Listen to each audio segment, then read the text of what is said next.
Alright, welcome back. OSG Napoleon invades Spain. We're playing the La Coruna scenario here, and we are now starting. We've already done the 4 p.m. French turn. Now it's time for the 4 p.m. British turn here. And as you see here, the weather changes. Apparently at 5 to cloudy, but more importantly, no more command effects. That's what this means. We'll look at that next turn, but everybody rolls for initiative individually, which the British have to do right now because their commander, General Moore, is off the field. The replacement arrives tomorrow. I mean, next hour, next turn. So if we look at the sequence of play here, well, here's a problem. Here, while Soult's attack didn't cause a retreat, it did lock this unit in place, and now it has to counterattack at not very good odds. And, you know, the question is, should the British reinforce this attack, or should they hope for the best and set up their lines in such a way that if it fails, they can respond? And actually they could, if these units could move. 1, 2, well, let's see, 1, 2, 3. So they could potentially, well, not really. Only 2 infantry units. Well, maybe they can bring in their third. We'll see, but that all depends on the roll. So this unit could swing around and attempt to reinforce this attack, although it wouldn't add much. But again, this is a function of the rolls here. So if we look at the sequence of play, yeah, none of this, and there is no command segment. The British have no commander on site, so there is no command movement segment. So we go to this. The phasing player can now attempt to move combat units that are marked out of command, which I'm not going to do. It's kind of redundant. Checking for their initiative die roll equal to or less allows it to move. And then yada yada yada. All our units are out of command, so if they do attacks, they're not going to advance. So I would say right now, I'm curious if this guy is exposed. If he doesn't move, the British are going to have to build a flank here, but if this guy can move, that flank could come back a little more here. But if he's stuck here, then the flank becomes a little longer. So let's go ahead and roll for this guy first. And he can move, so where's he going to move? Alright, I think I have to think about this as each move may be the last. So, 1, 2, 3, 4. Unfortunately, he's crossing a stream here. 1, 2, 3, 4. So I really would have liked to get him all the way down here, but he can't get there. So let's see. Well, I gotta be conservative. 1, 2, 3, 4. So he's moved. Now we decide on the next units to move. Alright, the next roll will be for these units. Same division, so 1 roll for the 4. Combined initiative. These units, here's the problem. This attack here, there's a 2 and 6, 1/3 chance of AE at these odds. So these units, we have to anticipate this guy's going to end up retreating or perhaps being destroyed, so they're going to have to form a line back here too. So let's see what happens. 1 roll, 1 to 4. Yes, they made it. That was scary. So actually what's going to happen are these 2 units are going to go here. They can attack here then at 1 to 2.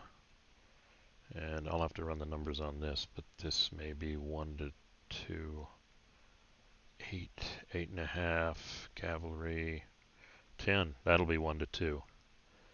And the reason we want 1 to 2 is there's no AE on the table, which would be bad news. So that's a good move. These 2 are done. Now we got to worry about these guys over here. Hill would be awesome to close the door down here if we can get the roll. Otherwise, we could use this guy, then roll for these guys, and they could fall back one maybe. So let's roll for Hill. Hill.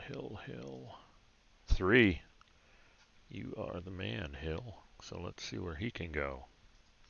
All right, Hill is going to, he's in road movement. 1, 2 and a half, 3.5, he drops out. Initially I was worried if they could mount attack here they could shut the door on them, but these units, they can't mass enough horsepower to attack next turn here. Not counting even the initiative rolls, so that's a solid position. So Hill is good. So let's see what else we want to move. I do technically have a hole here. 1, 2, 3, 4. Yeah, they could go running, but I'm betting that these units are going to retreat at 1 to 2. Actually, DR is a possibility at 1 to 2, shockingly. So maybe, well, these units and these units haven't rolled yet. So let's see what we're going to do here. Let's roll for long name. He gets to move too. The Brits are showing initiative. All right, further thought, I don't want to move these units. That's pretty solid for now, mainly because this stack, 2, 3, unless they go into road movement, 1, 2, 3, 4, they could get here. They're just going to stay there. Now, the supply train, Ottawa always in command, so it's time for the supply train to get out of Dodge. That's good. Alright, so the supply train's done. So that is the end there of the British movement. So there are 2 attacks here, and here. Doesn't matter what order. Wait, oh, I'm doing it. I need to do this attack. Even though it's not required to act, he will attack because that's to soak off for this, using an old wargaming term. So this is 5 to 8, 9, or even if it's 8.5, that's going to be a 1 to 2. And then this one is going to be 8, and this is both the cav and the artillery are halved, so that effectively comes out to 1.5, and 5 is 2, 8, 10. 10 to 5 again. So a pair of 1 to 2s. So let me think about it. Which one am I more? I'm going to do this one first. Let's see where this one ends up. 1 to 2. Let's see what happens here. Bang. Wow. Wow. DR. Wow. Okay. Soult goes to the baggage train. Are they going to advance? Heck no. We do have a problem here. Now Soult is free to move. Ooh, don't know if that was a good result. And we've got the hole here, and they're not going to advance. So that brings us to, well, let's see if Soult retreats if he gets captured. Alright, here we go. On A6, Soult is captured. That would be embarrassing. Nope, Soult dodges the bullet, unlike Moore. So then we have our second 1 to 2 attack. Bam. Okay, quite the opposite. AR2. Ooh. This is going to expose this guy. I kind of wish this guy had retreated. AR2, 1. And they have to retreat straight back towards the supply. So that's going to expose that guy. Alright, using the rules here, shorten the distance to the formation's baggage train or friendly supply source, which obviously means I can't go that way. Which means I have to go 1, and then could go here or could go here. Actually, definitely want to go here. The only problem now is he's exposed. So depending on their rolls, they could pin him, depending on their initiative rolls.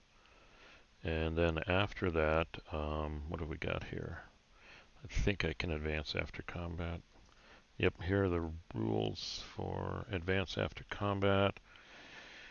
Owning player may advance friendly leaders, 1 or more friendly units, whether as attacker or defender. 1 infantry unit plus all cav. We can only advance an infantry unit. I got a 5 and a 3. So does it really matter which one I advance? Well, wait a minute. This is an initiative issue. Holy smoke. Let's look at this. Whoever I advance is not going anywhere. I'll advance this guy. What's the advantage of that? He's 3rd. This guy's 3rd. They're all 3rd. They get a roll of 4. Am I in a position yet to cut him off? Yeah, if I, well, what do you know? We can't, we'd have the only way to get around him, but he's not in Zoc, so if he gets initiative, if he's here, let's look at this. Hold on. Okay, whoever is here is stuck, but whoever is here is not. And we can't advance the artillery unit. So, let me see. Okay, if I'm reading this right here, Zocs extend out of but not into fortified places, which includes improved positions. So whoever goes here will have freedom of movement, which will be this guy. So these guys may not be able to initiative, but if he gets initiative, he can do this. And then that will cut these guys off. So, wow, not a good roll here. Not a good roll here. These guys are in an exposed position. But all bets are off next turn because we're moving into Twilight, for lack of a better name. And during Twilight, the scenario rules say that everybody has to roll for initiative on their own. Okay, here are the key rules here. These are scenario specific. Night combat, 6 a.m. and 7 to 8 p.m. turn, and any other turns marked with the diagonal shading. That means these 2 turns. Special rules, there is no command movement segment. All movement during the shaded turns is by initiative, unless march orders. Commanders can move freely. Wow. So everybody's going to have to roll for initiative. No line of sight, but it was, well, no bombardment now. All AR asterisk, DR asterisk becomes shock, and no bombardment. Artillery and heavy artillery may not bombard or contribute their strength to adjacent attack. They may only defend. Wow. So we are moving into Twilight here, for lack of a better term. And everybody's going to have to roll for initiative on their own. Everybody's pretty much effectively out of command. Artillery units apparently are useless. That means no combined arms modifiers. No bombardment. Wow. So, yeah, again, it's a matter of who in the French can be activated. If this can be activated and this, then they can potentially do a surrounded attack here. That could hurt the British. And then it's all about these control markers. Can these units get up in time? The French have 3 turns. And can they get here? Okay. And one last check. Doesn't look like this hex really gives any victory points. Yeah, the big 2 are here and here. So it's going to be interesting now. It's going to be a free-for-all to see who gets activated and who doesn't. All right, well, that's the end of the British turn. Warde. I was calling him Verd. I don't think he's German. Warde has held strong against Soult before. Actually drove Soult back. Unfortunately, the flank attack maybe shouldn't. Well, in hindsight, couldn't have anticipated these results. So, probably the best move, but now Warde is in an exposed position. So, anyway, see you at the next turn, the 5 p.m. French turn. They get their commander back, but based on the Twilight rules, it doesn't really matter anymore. So, anyway, thanks for listening, and see you at the next recording.